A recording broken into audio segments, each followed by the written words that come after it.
Hello dear student, how are you. इस video में हम करने वाले हैं Jharkhand academic council JAC board class 12 के एग्जाम के लिए परख का जो मॉडल पेपर आया है उस मॉडल पेपर का हम लोग अकाउंटेंसी को सोल्व करने वाले हैं। और अकाउंटेंसी मॉडल पेपर का सेट 1 हम लोग इस वीडियो में सोल्व करेंगे।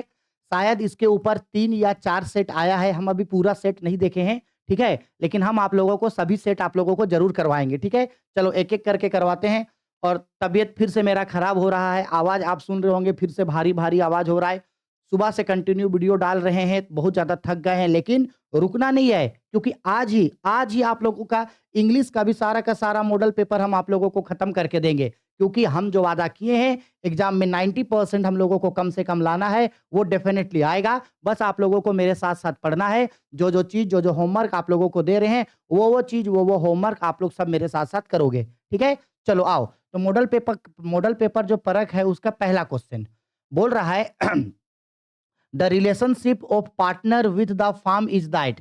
साझेदार का फार्म से संबंध होता है। तो याद रखना, एक जो साझेदार होता है वो फार्म का स्वामी यानी ओनर भी होता है, और ओनर के साथ साथ वो एजेंट यानी कि एजेंट का भी काम करता है। दोनों काम करता है, यानी एक पार्टनर्स जो होता है वो फार्म का ओनर भी होता है और ओनर के साथ साथ एजेंट भी होता है। यानी ऑप्शन नंबर सी इसका राइट आंसर होगा। Question number 2, liability of partners is. साझेदारों का दायित्व होता है। तो एक पार्टनरशिप फॉर्म में जितने भी पार्टनर्स होते हैं उन सबके लाइबिलिटीज अनलिमिटेड होते हैं। साझेदारी फॉर्म में साझेदारों का जो दायित्व होता है वो असीमित होता है, ठीक है। आगे क्वेश्चन नंबर 3। अब रुको थोड़ा सा इसको क्वेश्चन नंबर 3 के लिए थोड़ा सा इसको हम लोग ऊपर कर लेते हैं, ठीक है। ये रहा हम लोगों का क्वेश्चन नंबर 3। अब देखो क्वेश्चन नंबर 3 पे बोल रहा है in the absence of partnership deed interest is allowed on partners' capital. साझेदारी संलेख के अभाव में साझेदारों की पूंजी पर ब्याज दिया जाता है। तो जब कभी भी किसी भी पार्टनरशिप डीड में साझेदारी समझौते नहीं होते हैं, रुक जाओ 1 मिनट, हाँ बच्चा लोग।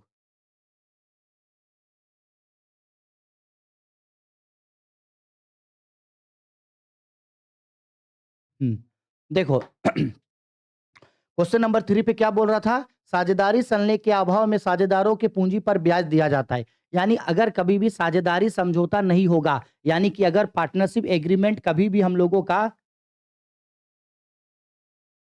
एक एक मिनट देना बस हमको, सब साफ साफ दिख जाएगा ना। दिख जाएगा। जब कभी भी पार्टनरशिप डीड नहीं रहता है, साझेदारी संलेख नहीं रहता है, तो उस समय पार्टनर्स को इंटरेस्ट ऑन कैपिटल नहीं दिया जाता है, ठीक है। नोट इंटरेस्ट इज, इसका मतलब है जब साझेदारी समझौता नहीं होगा तो कोई भी ब्याज नहीं रहेगा। आपको 2 चीज याद रखना है। पहला, अगर पार्टनरशिप डीड अगर नहीं रहेगा, साझेदारी अनुबंध अगर नहीं रहेगा, तब सभी साझेदारों के बीच प्रॉफिट एंड लॉस लाभ हानि का विभाजन बराबर अनुपात में प्रॉफिट एंड लॉस को इक्वल बांटेंगे। और दूसरा, इंटरेस्ट ऑन लोन पे 6% इंटरेस्ट देंगे। लोन पे 6% इंटरेस्ट देंगे, इसके अलावे कुछ नहीं मिलेगा। न तो सैलरी मिलेगा, ना तो कमीशन मिलेगा, ना रेमुरेशन मिलेगा, ना इंटरेस्ट ऑन कैपिटल मिलेगा, ना इंटरेस्ट ऑन ड्रॉइंग देना है, कुछ भी नहीं देना है। बस प्रॉफिट एंड लॉस को बराबर बांटेंगे और लोन पे 6% पर एनम के हिसाब से इंटरेस्ट देंगे, ठीक है। Question number 4, in the absence of partnership deed partners share profits और लॉसेस। साझेदारी संलेख के अभाव में साझेदार लाभ हानि का विभाजन या लाभ हानि को बांटते हैं। अभी बताएं, पार्टनरशिप डीड नहीं है तो प्रॉफिट एंड लॉस को बराबर अनुपात में बांटेगा। साझेदारी संलेख नहीं है तो लाभ हानि का विभाजन सभी साझेदारों के बीच बराबर अनुपात में कर दिया जाता है, ठीक है। आगे नेक्स्ट बढ़ते हैं हम लोग। अब आते हैं हम लोग क्वेश्चन नंबर 6 पे। आपका क्वेश्चन नंबर बहुत ज्यादा जूम हो रहा है क्या इसमें। क्वेश्चन नंबर 5 में देखो, क्वेश्चन नंबर 5 में हम लोगों को क्या बोल रहा है, which of following items are recorded in the profit and loss. Profit and loss, यहाँ एप्रोप्रिएशन छूट गया है। Profit and loss appropriation account on partnership form. Partnership form में profit and loss appropriation account में इनमें से किसको दिखाते हैं। इंटरेस्ट ऑन कैपिटल को बिल्कुल दिखाते हैं डेबिट साइड में, सॉरी हाँ डेबिट साइड में दिखाते हैं। सैलरी टू पार्टनर्स भी डेबिट साइड में जाता है। ट्रांसफर टू जनरल रिजर्व भी डेबिट साइड में जाता है। तो सबको तो दिखाते हैं, तो राइट आंसर होगा ऑप्शन नंबर डी। एक साझेदारी फर्म के लाभ हानि समायोजन खाते में निम्नलिखित में से कौन सी मद को दिखाई जाती है। पूंजी पर ब्याज को भी दिखाएंगे, साझेदार के वेतन को भी दिखाएंगे, संचय में हस्तांतरण को भी दिखाएंगे। उपरोक्त सभी इनमें से सभी को दिखाते हैं। क्वेश्चन नंबर 6, बोला गया है interest on partners' capital will be debited to. Interest on partners' capital को किस खाते के डेबिट में लिखते हैं? तो इंटरेस्ट ऑन पार्टनर्स कैपिटल को profit and loss appropriation account के डेबिट में लिखते हैं। इंटरेस्ट ऑन पार्टनर्स कैपिटल, हाँ ठीक। अगर बोलता है इंटरेस्ट ऑन पार्टनर्स कैपिटल को किस अकाउंट के क्रेडिट में लिखते हैं, तब profit and loss partners capital account के क्रेडिट में दिखाते हैं, लेकिन ये डेबिट बोला तो डेबिट में मेरा राइट आंसर होगा profit and loss appropriation account. साझेदार के पूंजी पर ब्याज को डेबिट किया जाता है लाभ हानि समायोजन खाते में। अगर बोलता क्रेडिट करना है तो क्रेडिट करते हम लोग उसको पूंजी खाते में। ठीक है, चलो आगे। क्वेश्चन नंबर 7, देखिए 7 नंबर पे बोल रहा है partners capital account is a या एन। तो पार्टनर्स कैपिटल अकाउंट एक तरीके का हम लोगों का पर्सनल अकाउंट होता है। ठीक है, साझेदारी पूंजी खाता कौन सा खाता होता है? व्यक्तिगत खाता। क्योंकि देखो जो भी साझेदार होगा वो पर्सन ही ना होगा भाई। A B C X Y Z ये सब पर्सन ही तो है। ये सब कौन होता है? पर्सन ही होता है। इसलिए इन सब का जो अकाउंट होगा वो भी हम लोगों का पर्सनल अकाउंट ही होगा। ठीक है, अब बढ़ते हैं आगे नेक्स्ट क्वेश्चन नंबर 8 में। अब देखो क्वेश्चन नंबर 8 में थोड़ा साइड से कट गया है, हाँ, थोड़ा-सा हम लोग इसको थोड़ा-सा मैनेज करने से बहुत ज़्यादा कट रहा है। ठीक है, चलो। देखो क्या बोल रहा है 8 नंबर क्वेश्चन पे, if the new partners bring his shares of goodwill in cash, it will be shared by old partners in. अगर कोई नया पार्टनर फार्म में गुडविल लेकर के आएगा, जिसको प्रीमियम फॉर गुडविल बोलते हैं, तो उस गुडविल को ओल्ड पार्टनर्स आपस में बाँट लेता है। किस रेशियो में? तो हमको पता है सैक्रिफाइस रेशियो में बाँट लेता है। ठीक है, जैसे ए और बी 2 ओल्ड पार्टनर था, ये लोग एक नया पार्टनर सी को फार्म में एडमिट कर रहा है और सी अपने साथ 20,000 रुपए का प्रीमियम फॉर गुडविल लाया है। तो इस 20,000 को ए और बी आपस में सैक्रिफाइस रेशियो में बाँट लेता है। ये तो पता है हम लोगों को। ठीक है, नए साझेदार द्वारा ख्याति की रकम नगद लाया जाता है तो उसे बाँट दिया जाता है। पुराने साझेदार आपस में त्याग अनुपात में उसको बाँट लेते हैं। किस अनुपात में? त्याग अनुपात में बाँट लेते हैं। ठीक, आगे क्वेश्चन नंबर 9। ठीक है, देखो क्वेश्चन नंबर 9 में यहाँ पे हम लोगों को क्या बोल रहा है? एक कंपनी क्या इश्यू कर सकता है? इक्विटी शेयर, प्रेफरेंस शेयर दोनों। तो दोनों, एक कंपनी इक्विटी शेयर और प्रेफरेंस शेयर दोनों इश्यू कर सकता है। एक कंपनी निर्गमित कर सकती है समता अंश, पूर्वाधिकार अंश या समता और पूर्वाधिकार अंश दोनों। तो दोनों ही अंशों का वो निर्गमन कर सकती है। एकदम माथा खराब कर दिया है। सब इधर-उधर एकदम हो रहा है।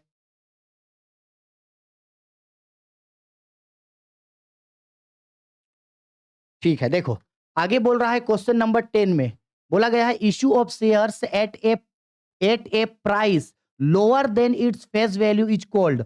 अंश के अंकित मूल्य से कम मूल्य पर अंशों के निर्गमन को कहा जाता है। यानी अगर कोई कंपनी मार्केट में शेयर जब इश्यू कर रहा है तो उस शेयर का फेस वैल्यू सपोज कर लो 10 रुपया था और मार्केट में उसको कंपनी इश्यू कर दिया, मार्केट वैल्यू हो गया 8 रुपया। तो 10 का शेयर को अगर कंपनी 8 में बेच रहा है तो उसको क्या बोलते हैं? तो सर उसको इशूड एट डिस्काउंट बोलते हैं। यानी उसको बोलेंगे कि कटौती पर अंशों का निर्गमन किया गया है।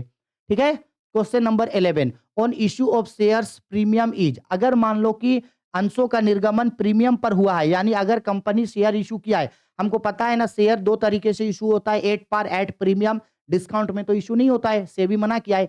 अगर शेयर प्रीमियम पे इशू किया है तो ये जो प्रीमियम का पैसा मिला है ये किस तरीके का पैसा होता है?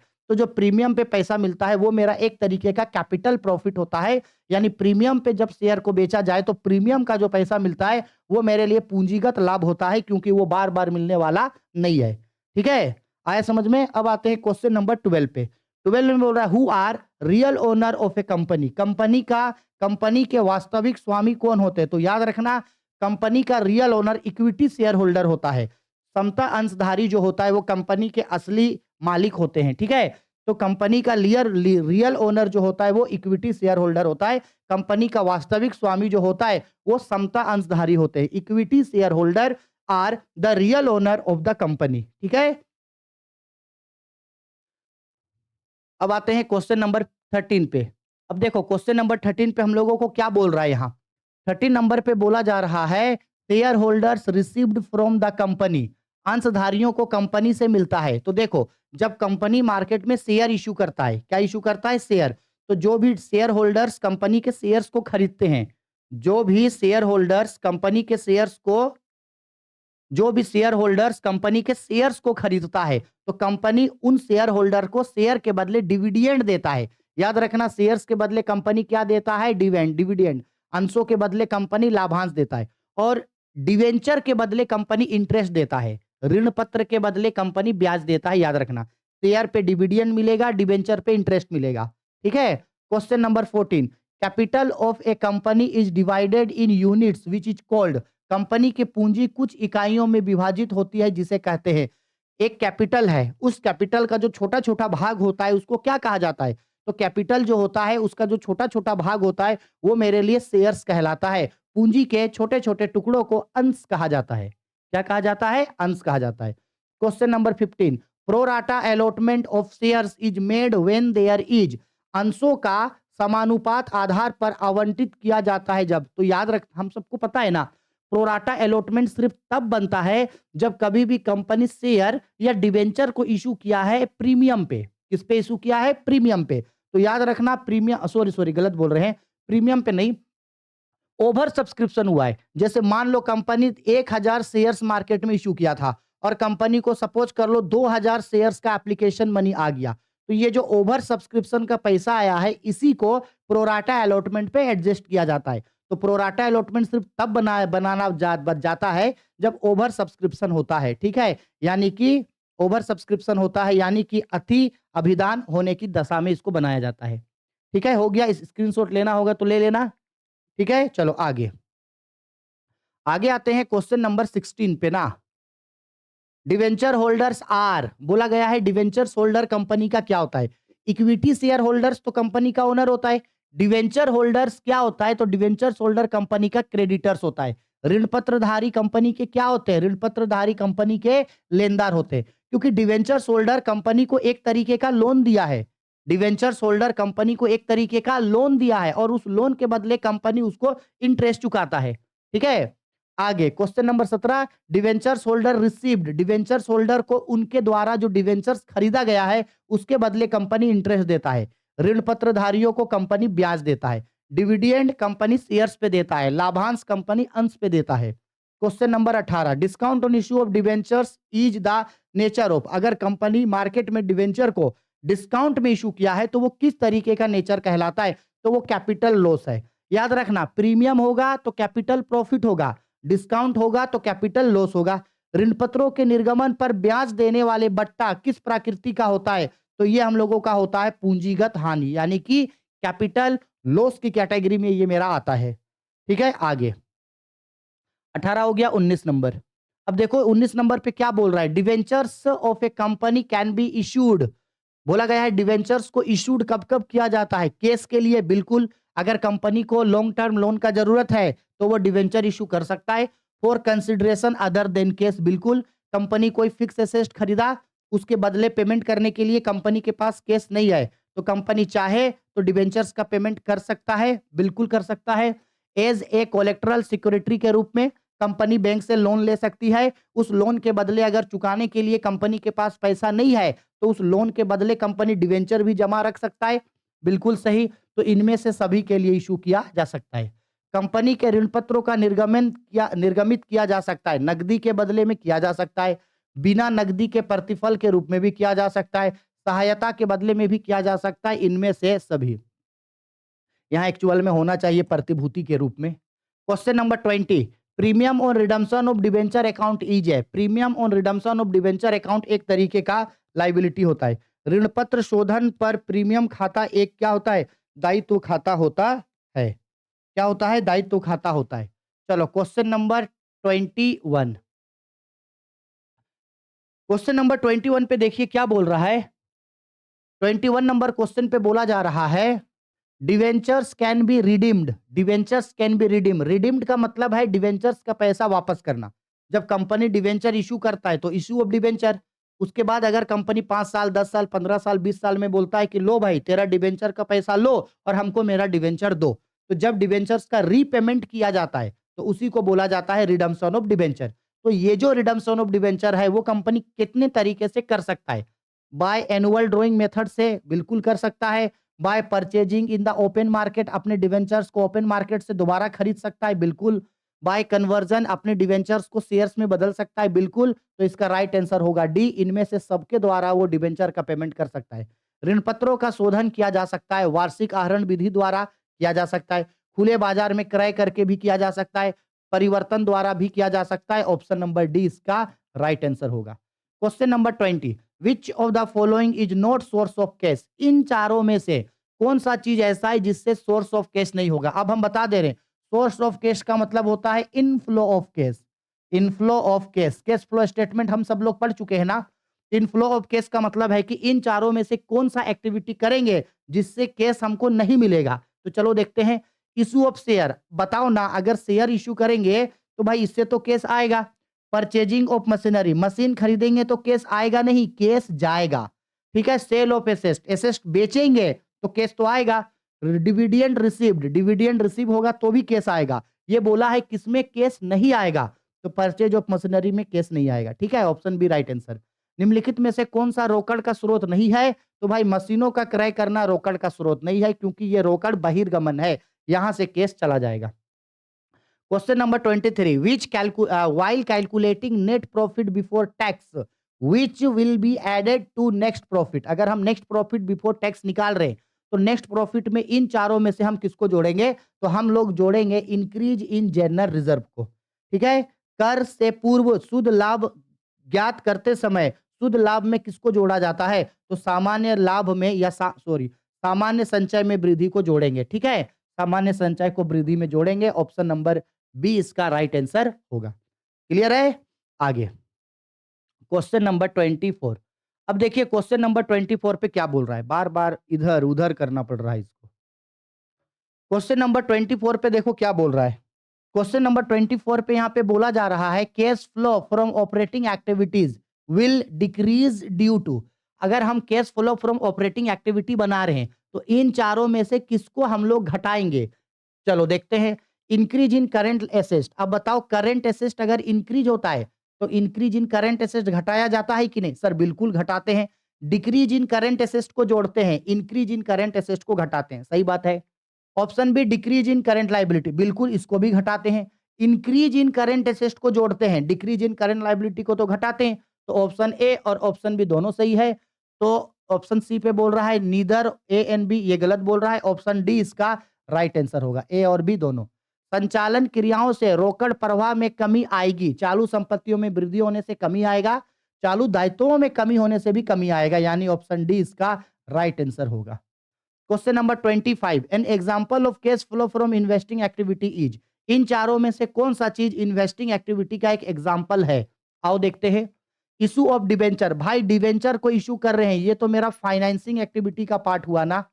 Repayment of long term borrowing, long term borrowings loan होता है ना, ये भी मेरा फाइनेंसिंग एक्टिविटी का पार्ट हुआ ना। Purchase of raw materials for cash, ये तो मेरा इन्वेस्टिंग एक्टिविटी का पार्ट हुआ ना। सेल ऑफ इन्वेस्टमेंट, हाँ जी, sale of investment fix asset है, ये मेरा इन्वेस्टिंग एक्टिविटी का पार्ट है। ऑप्शन नंबर सी मेरा राइट आंसर है। विनियोग क्रियाओं से रोकड़ प्राप्त करने वाला उदाहरण है, तो अभी हम लोग पढ़े ऑप्शन डी, विनियोगों का विक्रय करना। ठीक है, आया समझ में? ठीक है, अब आते हैं क्वेश्चन नंबर 26, दिख रहा है ना? दिख रहा है। 26 number, an example of cash flow from financing activity is. इन चारों में से कौन सा चीज फाइनेंसिंग एक्टिविटी का एग्जांपल है? चलो, sale of goods on credit, ये तो मेरे लिए इन्वेस्टिंग एक्टिविटी का पार्ट हो गया। Cash received from issue of share, हाँ इशू ऑफ शेयर मेरे लिए इन्वेस्टिंग एक्टिविटी का पार्ट है। वित्तीय संबंधित क्रियाओं से रोकड़ प्रवाह का उदाहरण कौन है? तो ये मेरा है अंशों का नियमान से रोकड़ प्राप्तियां, अंशों के निर्गमन से होगा। एकदम हिंदी इंग्लिश ऐसा लिखा है कि लगे नहीं रहा है कि पता नहीं कौन मॉडल पेपर बना करके भेज दिया है। चलो आगे। आगे क्वेश्चन पे बोल रहा है current ratio is. Current ratio किस रेशियो का हिस्सा होता है? तो करंट रेशियो आपका लिक्विडिटी रेशियो का हिस्सा होता है। लिक्विडिटी रेशियो में दो रेशियो आता है मेरा, एक मेरा आता है करंट रेशियो और दूसरा मेरा आता है क्विक रेशियो। करंट रेशियो का आइडल फॉर्म है 2:1 आइडल रेशियो, और क्विक रेशियो का आइडल रेशियो होता है 1:1, याद रखना। ठीक है, हिंदी में बोल रहा है चालू अनुपात क्या है? तो चालू अनुपात एक तरल अनुपात होता है। ठीक है, ये रेशियो जरूर याद रखना, ये एग्जाम में पूछेगा करंट रेशियो क्विक रेशियो वाला।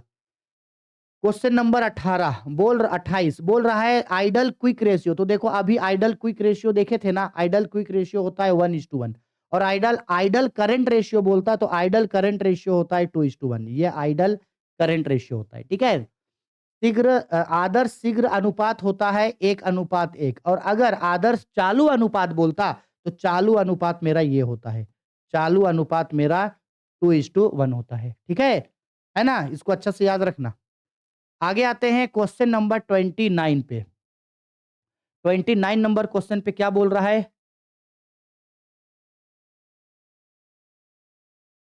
क्या हो रहा है? एकदम इधर उधर क्वेश्चन बना दिया है ना। 29 नंबर, डेब्ट इक्विटी रेशियो इज, भाई फॉर्मूला पूछ रहा है डेब्ट इक्विटी रेशियो का। तो डेब्ट इक्विटी रेशियो का फॉर्मूला होता है लॉन्ग टर्म डेब्ट बाय शेयर होल्डर फंड। ऋण समता अनुपात का फॉर्मूला पूछ रहा है दीर्घकालीन ऋण डिवाइडेड बाय अंशधारियों का कोष। ये फॉर्मूला सब तो आप लोग इंग्लिश में ही याद रखना, ठीक है, हिंदी में नहीं। 30 नंबर, लिक्विड एसेट इंक्लूड, इन चारों में से लिक्विड एसेट में किसको जोड़ते हैं? डेटर को भी जोड़ते हैं, बिल रिसेबल को भी जोड़ते हैं, बैंक बैलेंस को भी जोड़ते हैं, सबको जोड़ते हैं। तरल संपत्ति में शामिल होता है, ये चारों को शामिल किया जाता है। ऑप्शन नंबर डी इसका राइट आंसर होगा, ठीक है। तो ये हम लोगों का हो गया ऑब्जेक्टिव खत्म। अब बात करते हैं सब्जेक्टिव का। तो देखो सब्जेक्टिव टाइप के क्वेश्चंस में भी आप लोगों को थ्योरेटिकल क्वेश्चन भी मिलेगा। हम बार बार आप लोगों को समझाए थे ना कि अकाउंटेंसी वाला एग्जाम पेपर में थ्योरी क्वेश्चन भी पूछेगा और थ्योरी के साथ साथ आप लोगों को न्यूमेरिकल्स क्वेश्चन भी पूछेगा। अब बहुत सारे स्टूडेंट ये बोलोगे कि सर थ्योरी कितना और न्यूमेरिकल कितना, तो हम तो ये मान के चलेंगे कि थ्योरी और न्यूमेरिकल दोनों का बराबर वेटेज होगा, 50-50% वेटेज होगा, ठीक है। इसीलिए आप लोग बिंदास रहो। हम जो आप लोगों को 75 थ्योरीज जो दिए थे करने, अगर आप लोग करते हो तो उससे आपका जो थ्योरी होगा वो short type, very short type, long type, सभी टाइप का थ्योरी खत्म होगा। और इसमें जितना भी थ्योरी आप लोग को पूछा होगा, एक एक थ्योरी मेरा ये 75 गो थ्योरी जो दिए थे आज से 1.5 महीना 2 महीना पहले, उसमें आपका एक एक थ्योरी मिल जाएगा। तो हम आपको सजेस्ट करेंगे कि आप थ्योरी इसका ट्राई करो और इसके हम न्यूमेरिकल्स को भी देखें। इसका न्यूमेरिकल्स भी कोई खास ज्यादा डिफिकल्ट नहीं है। अगर आपका जेक बोर्ड का 2025 वाला एग्जाम के लिए जो मॉडल पेपर आया है, अगर आपसे ये मॉडल पेपर बन जा रहा है तो इसका सारा न्यूमेरिकल्स आपसे बन जाएगा। और अगर कहीं अटकोगे तो नीचे इसका सोल्यूशन भी दिया है, आप उस सोल्यूशन से देख करके भी इसको बना सकते हो। लेकिन फिर भी इसके बाद भी अगर मान लो आप लोगों से नहीं बनता है, आप लोगों से मान लो कि न्यूमेरिकल क्वेश्चंस अगर नहीं बन रहा है, या ये देखो ये आंसर शीट है, अगर आप लोगों से थ्योरेटिकल क्वेश्चन नहीं बन रहा है तो आप लोग घबराना नहीं। अगर कोई डाउट होगा तो नीचे हमको कमेंट करके बोल देना कि सर न्यूमेरिकल का भी सेपरेट वीडियो बना दो।